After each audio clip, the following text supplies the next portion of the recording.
Témoins de notre destin. Et si nous sommes nous-mêmes, chacun est responsable de sa santé et doit la prendre en main. En tout cas, pour ma part, en tant que médecin, j'ai progressivement évolué. J'ai été formé, comme tous mes confrères, sur le modèle la pensée unique. Je n'en savais rien. Par la suite, progressivement, j'ai rencontré des personnes qui m'ont éveillé, des patients particulièrement. Et j'ai eu la chance, dans mon parcours, de rencontrer la Ligue pour la liberté de l'information, en 1987, qui m'a donné les moyens de comprendre ce qui se passait. J'ai travaillé avec eux en tant que documentaliste, et à ce moment-là, la Ligue pour la liberté de l'information était reliée à une centrale qui leur envoyait tous les documents, articles et publications évoquant le mot vaccin. Donc on avait tous les documents officiels, classiques, se rapportant sur les vaccins. Et nous avons fait là, à ce moment-là, un travail pour voir globalement ce qui se passait.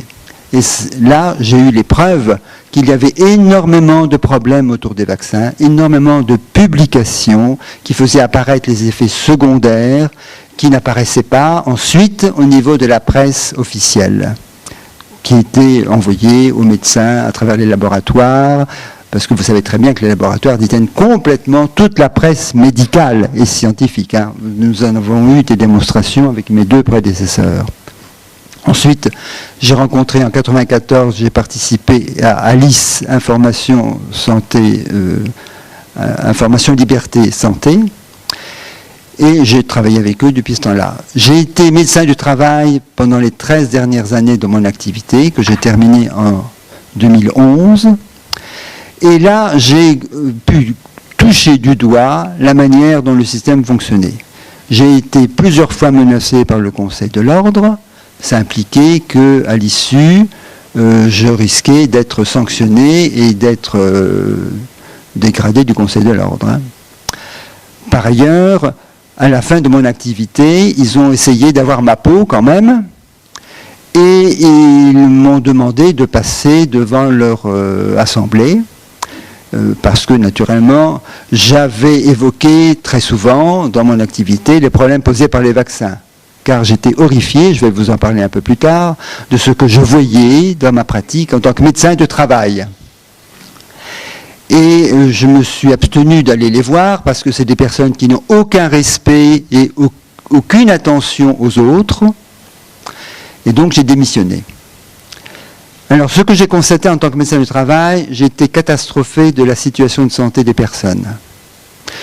Le nombre de troubles dits musculo-squelettiques, ostéo-articulaire, générale. La souffrance musculaire des personnes est terrible. Alors j'ai commencé à éplucher pour ce que les personnes pouvaient m'apporter. Ils n'avaient pas tous un document, c'est-à-dire le carnet de santé, qui est censé faire apparaître les événements. Bon, ce qu'on trouve très souvent sur le carnet de santé, c'est les dates des vaccins. Donc j'ai vu une multiplication de vaccins aberrants. On survaccinait les gens tous les 5 ans pour le tétanos. D'après la loi, c'était tous les 10 ans, mais ça ne posait aucun problème pour les médecins de multiplier les vaccins. Et quand le vaccin hépatite B est arrivé, en 1994, de manière généralisée, et qu'on a diffusé ça énormément sur les adolescents, parce que dans la stratégie de laboratoire, ils avaient déjà créé un consortium auprès de l'OMS pour préparer le terrain et sensibiliser l'OMS sur le problème des hépatites. Parce qu'ils avaient dans leur fourgon, par derrière, la mise au point du vaccin qui allait arriver. Et donc, ils ont réfléchi sur la stratégie à mettre en place, et ils savaient qu'il y avait une partie de la population qui était réfractaire à une action de santé. C'était qui? C'était les adolescents. Donc, ils ont établi une stratégie de la manière suivante. Si on arrive à voir les adolescents, on aura la population. Donc, tout a été basé pour faire tomber dans le panneau les adolescents à travers le baiser, qui était censé transmettre le virus de l'hépatite, naturellement, et un battage formidable avec la presse et les médias de tout calibre. Et avec ça, on a généralisé la vaccination contre l'hépatite B, au point que, ayant eu les adolescents, la moitié des Français a été vaccinée contre l'hépatite B, même des personnes âgées, des vieillards. Bon, ça, vous savez cette histoire. Bien. Donc, moi, dans ma pratique, j'ai vu beaucoup de cas de problèmes de santé, de type osseo-articulaire, beaucoup d'arrêts de travail à la suite des vaccinations. Pour valider à un moment donné mon activité en tant que médecin du travail, on m'a demandé de rédiger un mémoire pendant ma formation. J'ai rédigé un mémoire où je m'interrogeais, simplement je m'interrogeais, parce que j'ai suivi 57 éboueurs et rippers dans une communauté de communes et que j'ai pris en charge en 2001. Et donc en 2003, j'ai rédigé un mémoire dans la direction suivante. J'avais constaté que ces gens-là avaient une santé très malmenée, beaucoup d'accidents du travail, beaucoup d'arrêts de travail nombreux, certains presque une année. Et alors j'ai voulu faire une étude pour faire apparaître la situation qui me préoccupait énormément. De la manière suivante, j'ai fait un exhaustif de tous les vaccins reçus par chacun. Et j'ai repéré donc les 10 personnes sur les 57 qui avaient le plus de vaccins reçus dans les dernières années, et les 10 personnes qui en avaient le moins. Et j'ai fait apparaître le nombre d'arrêts de travail, le nombre de maladies, de soins qu'ils avaient suivis, et la qualité, le type de maladies qu'ils avaient, parfois très lourdes et très handicapantes, certains opérés, etc. Et j'ai fait apparaître que ceux qui étaient le plus vaccinés avaient 3 fois plus d'arrêts de travail et d'interventions diverses sur leur santé que ceux qui étaient le moins vaccinés, les 10 personnes les moins vaccinées.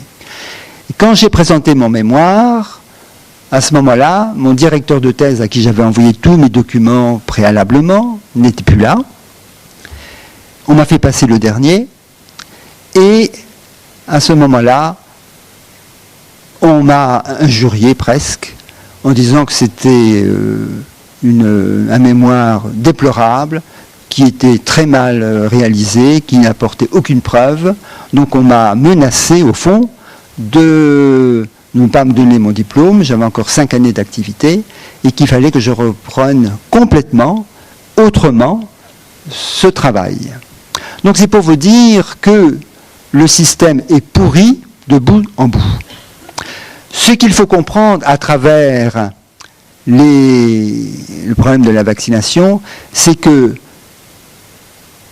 le milieu médical actuel ne connaît rien de l'immunité.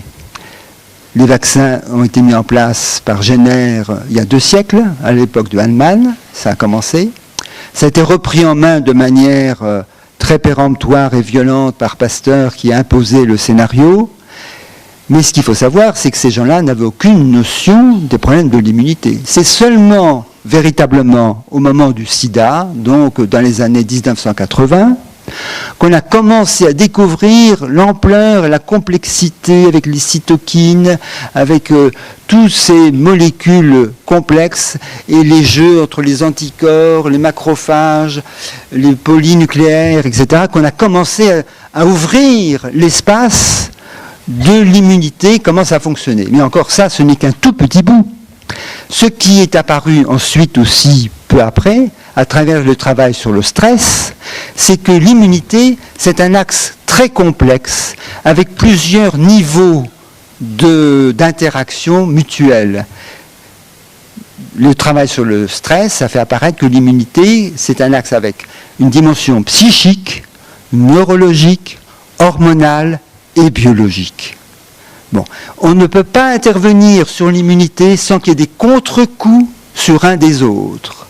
Et comme le milieu vaccinaliste n'a aucune notion de ces données de l'immunité, parce qu'eux, ils n'ont qu'un critère. Et vous savez quel est ce critère? Il est très simple. C'est la présence d'anticorps ou pas.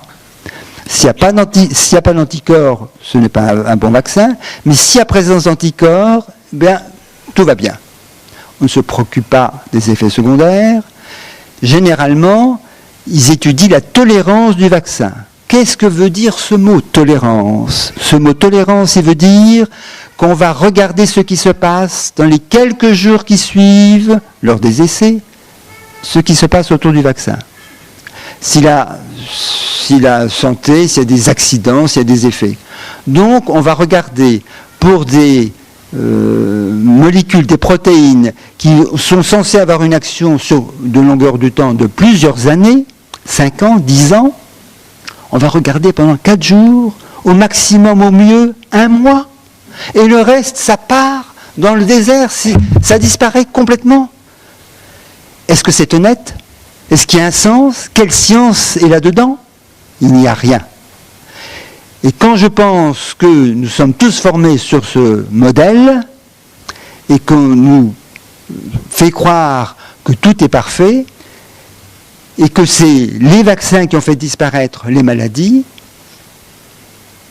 vraiment, il y a de quoi pleurer de prétendre que c'est une science. Il faut savoir qu'il y a une manipulation formidable à partir de la disparition de la variole. Je pense qu'ici, la plupart d'entre vous le savent, n'est-ce pas? Il y a eu, l'OMS a rendu un document en 1980, au moment où elle a décrété que la variole avait disparu, où elle a dit que la vaccination de masse avait marché dans un grand nombre de pays, mais que dans un certain nombre, ça n'avait pas réussi du tout. Et qu'à la suite de ça, ils avaient dû changer complètement de stratégie. De la manière suivante, c'est une forme de quarantaine, tout simplement, la stratégie qui a changé la donne et qui a réussi à éradiquer la variole, même dans les zones où on n'arrivait pas. Ce qui s'est passé, par exemple, en 1962 et qui a amené l'OMS à changer de stratégie, c'est qu'ils ont vacciné de masse en Inde. Et à ce moment-là, dans les années qui ont suivi, les 3-4 années qui ont suivi cette vaccination de masse, la variole a explosé. C'était une impasse totale. Donc, ils étaient obligés de faire disparaître le scénario et de changer de stratégie. Ils savaient que la variole n'est contaminante qu'après l'éruption de fièvre qui dure 2 jours. Quand les boutons apparaissent, à ce moment-là, il y a un risque de transmission important. Il n'est pas terrible, mais il est important. Donc il suffisait de repérer les personnes qui avaient de la température, de les isoler, certes avec des équipes soit de personnes qui avaient la variole, soit de personnes vaccinées, et de rechercher éventuellement les personnes avec lesquelles ils avaient été en relation. Bon, et c'est cette stratégie dite de surveillance, endiguement, c'est les termes de l'OMS, qui a réussi à juguler, à faire disparaître la variole. Et avec ceci, c'était le mythe qui a été forgé, qui a été repris par les laboratoires et tout le milieu médical, OMS compris, pour nous faire croire que la variole a disparu grâce aux vaccinations. Voilà le tour de passe-passe historique. Mais toute l'histoire des vaccins traîne avec lui un mensonge caractérisé. Je ne vais pas m'étendre, ça apparaît partout dans les livres de Michel Georget, de Sylvie Simon, et le travail que fait Initiative Citoyenne vous informe en permanence des mensonges délibérés, caractérisés du milieu médical actuel. Donc c'est un choix dans lequel nous devons nous engager pour libérer notre santé, que notre destin nous appartient, nous devons devenir acteurs de notre santé. Et maintenant, vous avez toutes les informations pour faire les choix utiles et nécessaires pour vous, pour vos enfants.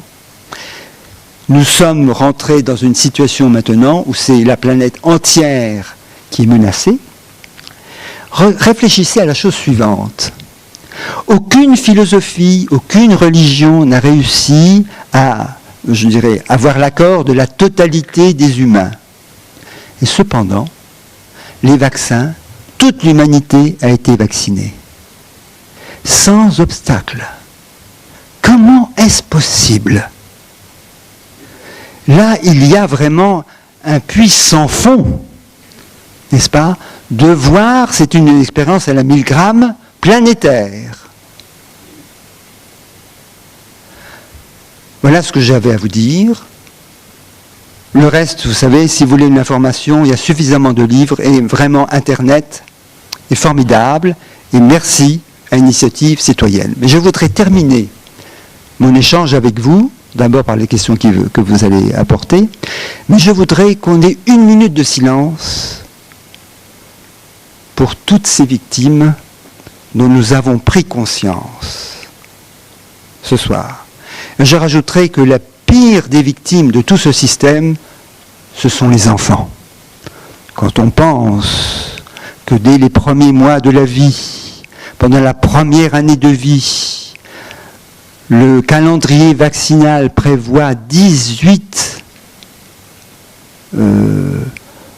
injections. Je ne sais pas vraiment, enfin, il n'y a pas 18 injections, parce que c'est groupé, n'est-ce pas? Le dernier en date, c'est l'Infanrix Hexa, c'est-à-dire 6 maladies en même temps.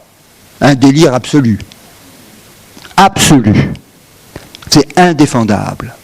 Quand on pense que le système immunitaire de l'enfant, il a besoin de se maturer en 6 ou 7 ans, et l'étape fondamentale de la maturation du système immunitaire des enfants, c'est les maladies infantiles. Le respect de l'émergence des maladies infantiles, c'est l'endroit où les enfants expulsent définitivement et leur système immunitaire se libère des entraves d'un passé, quel qu'il soit. Et à ce moment-là, il atteint le début de sa maturité. Et libérer à ce moment-là tout l'espace psychique, neurologique, hormonal et biologique. À ce moment-là, il pourra se déployer dans toutes ses potentialités sans obstacle. Donc, je pense particulièrement à la santé des enfants. Et je vous demande que nous fassions tous 1 minute de silence en l'honneur de toutes ces souffrances, pour le respect et pour notre force, ensuite, pour porter ça et respecter la santé de tous.